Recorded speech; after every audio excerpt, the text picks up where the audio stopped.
How to downgrade iOS 27 developer or public beta to iOS 26.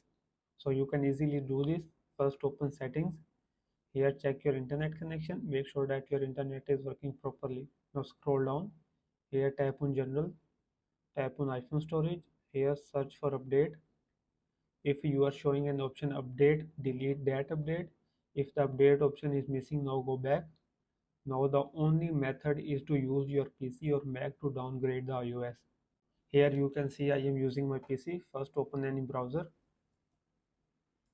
Here, search for 3U tools.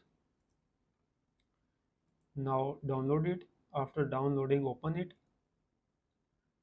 Now connect your iPhone with PC with data cable. Here I am connecting. After connecting, these options will appear. From this, click on Smart Flash.